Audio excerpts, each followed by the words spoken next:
Salut les 20 joueuses et 20 joueurs, bienvenue dans cette 20 jeux de vidéo où nous allons déguster Kepler 3042, un jeu édité par Placentia Games. C'est ceux qui nous avaient fait l'excellent Bretagne l'année passée et également Florenza auquel nous n'avons pas joué encore.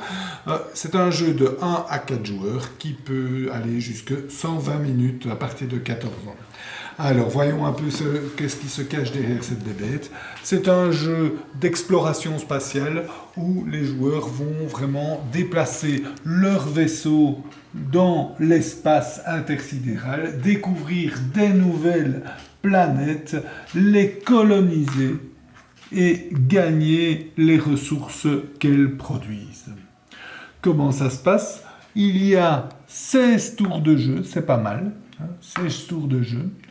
Au début de chaque tour, on va dévoiler une carte événement qui va nous dire l'événement qui a lieu à la fin du tour. On peut un petit peu s'y préparer et tenter de gagner ce qui est marqué. En général, c'est le joueur le plus ou le moins ceci va gagner ceci ou cela. Donc on peut essayer d'influencer là-dessus. Et puis chaque joueur, dans l'ordre de tour, va faire une action. Chaque joueur dispose d'un petit plateau d'actions avec 9 actions. Donc vous avez les 9 actions qui sont là. Et un cube qui va indiquer l'action qu'il veut réaliser. Il n'y a aucune contrainte, donc, sauf qu'il ne peut pas choisir l'action où il est. Donc ici, cette action-ci, il ne peut pas la choisir. Donc autrement dit, il a 8 choix d'actions. Quelles sont les actions qu'il peut faire? Donc chacun, on va terminer le tour du jeu, chacun fait une action, et puis ensuite les starships, donc les vaisseaux spatiaux, vont pouvoir se déplacer, éventuellement coloniser des planètes, et puis on exécute la fin du tour, on change de premier joueur. Il faut savoir qu'il y a deux pistes de technologie ou de connaissances, 2 pistes de connaissances plutôt, et ces pistes vont générer des points de victoire à certains moments, et celui qui sera le plus avancé sur la piste gagnera à la fin du tour le ou les points de victoire. Donc c'est très peu, c'est 1 ou 2 points de victoire qu'on peut gagner à chaque tour maximum. Il y a pas mal de tours où on n'en gagne d'ailleurs aucun. Surtout, qu'est-ce qui nous intéresse, c'est les actions qu'on peut faire. Eh bien, la première action qu'on peut faire, c'est créer des nouveaux starships. Ça coûte 2 cubes. Il y a 3 types de ressources. Il y a les ressources oranges, ce sont des énergies. Les ressources blanches, ce sont des matières. Et les ressources noires, c'est de l'antimatière. Alors, ce qui est assez sympa, c'est la façon dont les ressources se déplacent en cours de jeu. Donc, on a un nombre limité de ressources. Et ça, c'est notre réserve.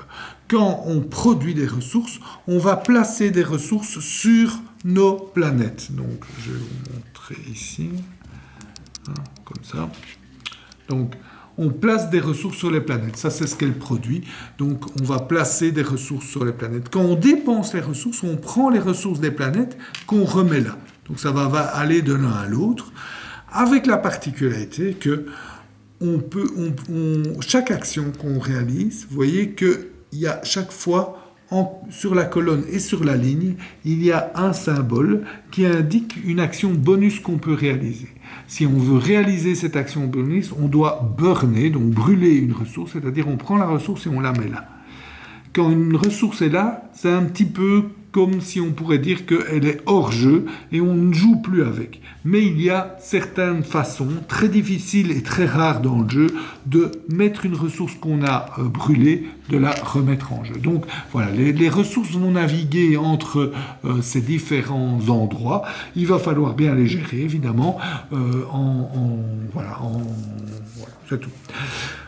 Alors, quelles sont les actions qu'on peut faire? La première, c'est construire, c'est cette action-là, c'est construire des nouveaux starships. Ça coûte une ressource jaune et une ressource blanche, puisque finalement, on pense plus énergie et blanc, et énergie et matière, on pense blanche et jaune. Et la ressource, on la dépense d'une planète.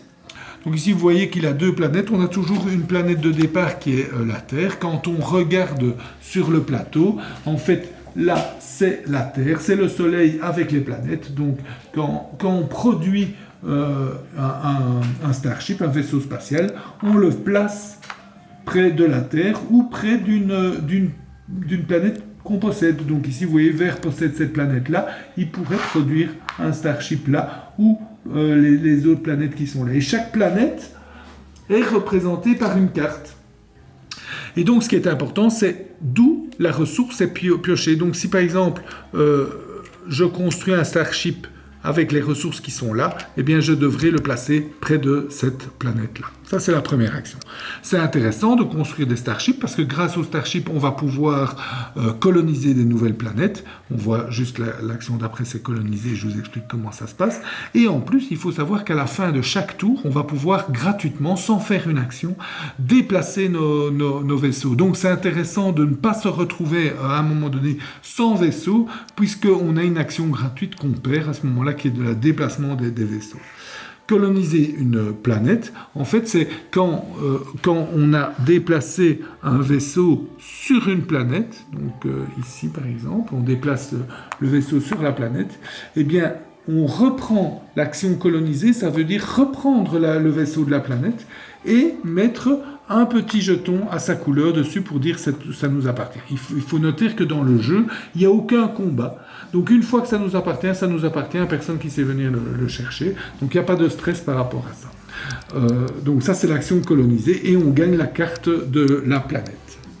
La troisième action qui est très intéressante aussi, c'est l'action de développement technologique. Et donc vous voyez ici, chaque joueur a un tableau technologique et va pouvoir, avec cette action, augmenter ses marqueurs dans les différentes technologies, en sachant que vous avez le coût en ressources pour augmenter.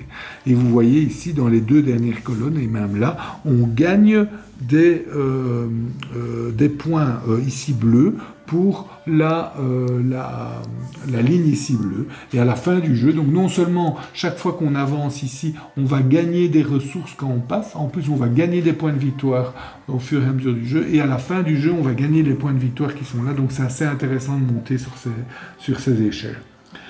En plus, toutes les technologies à la fin du jeu qui sont sur la dernière ligne font gagner 2 points de victoire, donc ça c'est aussi également intéressant. Mais en plus, chaque technologie apporte des bénéfices. Donc par exemple, la première nous fait permettre d'avancer notre vaisseau d'hexagones de plus en plus grand, donc de 0 même, à 1, 3, 6 ou 9 hexagones pour déplacer ces vaisseaux. La deuxième nous permet de faire des échanges entre les ressources. La troisième va nous permettre de générer de plus en plus de cubes quand on produit de plus en plus de cubes jaunes. L'avant-dernière nous permet de produire dans les planètes et en plus de pouvoir terraformer. Donc ça, c'est le niveau de terraformage. Et en fait, je vais vous montrer, par exemple, cette planète. Pour la terraformer, il faut le niveau 4.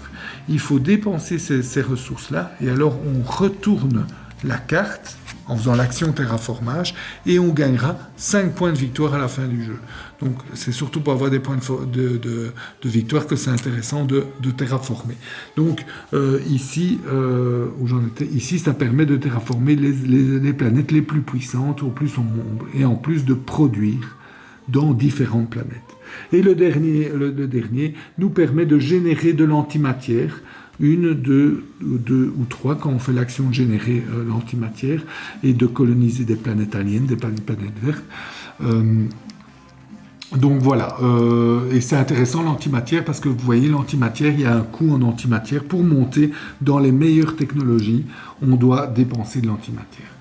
Donc voilà, la progression technologique est très importante, elle fait gagner des points de victoire, fait gagner pas mal de bonus, donc c'est une action quasi obligatoire à chaque partie. Je vais passer, ça c'est l'action simplement se déplacer avec un vaisseau, terraformer, j'ai dit, retourner une planète. Ce qui est intéressant aussi, c'est que la majorité des actions peut se faire une ou plusieurs fois. Donc terraformer, on peut terraformer plusieurs planètes en un coup. Construire des vaisseaux, on peut en construire plusieurs en une fois. Coloniser, on peut en coloniser plusieurs à la fois. Donc il y a une optimisation qui va se faire, et donc on va avoir intérêt de planifier ces actions pour pouvoir en une fois coloniser 3 planètes ou en une fois terraformer plusieurs planètes. Ici, c'est découvrir des nouvelles planètes. Je passe dans les détails. Ici, c'est pouvoir produire des cubes d'énergie. Ici, je lis mal, c'est Planetary Exploration. Donc, c'est produire des ressources, tout simplement. Donc, et le dernier, c'est générer de l'antimatière, comme je vous disais, en fonction d'ici d'avoir le plus d'antimatière. Donc voilà. Au final, un jeu très plaisant où il faut pas mal planifier. On remarque quand même que la stratégie, là où les stratégies gagnantes, il y en a peu. On voit que les joueurs font souvent la même chose, en tout cas en début de jeu. On se différencie en cours de partie. Ce qui est un peu challenging, c'est tout l'aspect course sur le territoire où on va essayer d'être avant l'un ou l'autre joueur pour coloniser telle ou telle planète. En sachant aussi que quand on voit sur le plateau, il y a 3 degrés. Donc vous voyez, il y a le centre galactique, et puis il y a le premier degré, et puis il y a le deuxième degré. Et si on colonise des planètes, chaque planète qu'on a réussi à coloniser au 3e degré vaut 3 points de victoire, là 2 points et là 1 point. Donc c'est assez intéressant de s'étendre vers la gauche du plateau. Et donc il y a une petite course qui a lieu entre les joueurs, légère, mais une petite. Voilà. Et au final, un jeu bien plaisant, un peu casse-tête à la fin, un peu calculatoire, mais très plaisant. Voilà. J'espère que cette dégustation vous a goûté. Je vous souhaite de bien vous amuser et à bientôt. Santé!